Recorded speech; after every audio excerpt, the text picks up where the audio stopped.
Kotaraya Complex sa Kuala Lumpur, Malaysia. Bakit nagiging sentro ng rambulan at ilang iskandalo na kinasasangkutan ng ilang OFW? Kahapon nga lamang ay naitampok natin sa isa sa ating mga vlog ang rambulan na kinasasangkutan ng ilang OFW at ibang lahi. At nitong nakaraang linggo nga lamang ay nagkaroon na naman ng isang iskandalo kung saan ay bida naman dito ang isa nating kababayang babaeng OFW na makikitang habang nagwawala nga ito sa nasabing complex, habang sinusubukan nga itong awatin ng mga kababayan sa paligid nito. Sa kinikilos nga ng nasabing OFW ay tila ba ito ay nakainom at galit na galit habang nagwawala ito sa di malamang kadahilanan.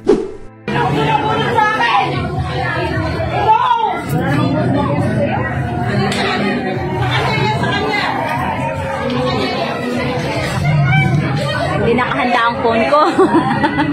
Hindi nakahanda ang phone ko. Hindi nakita yung nagpanggulong. Ayan. Ayaw kasi ilalagay sa tiyan ng iniinom eh. Ngayon din na niya alam kung sino mapulot.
Hindi, diretso ako sa police report kayo. Hindi lang kung iyakon yan. Tangan yan. Hindi lang sa friend. Tangan mo sa police friend. Oy! Tumagil ka na rin!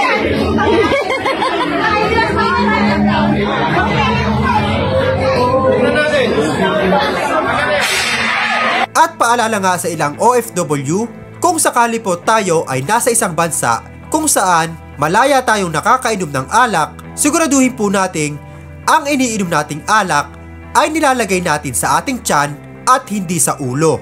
Dahil sa ginagawa nga ng ilan nating kababayan ay madalas nadadamay rito ang ilang matitinong OFW na nagtatrabaho sa nasabing bansa. Dahil alam naman natin pagdating sa ibang bansa kung anong masamang bagay ang nakikita ng ibang lahi sa isang Pilipino ay madalas ganun na rin ang iniisip nila sa ibang Pilipino. Kaya lagi nating tatandaan mga kabayan, always drink moderately.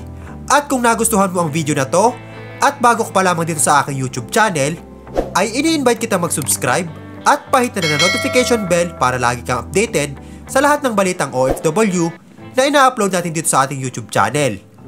Maraming salamat sa iyong panonood.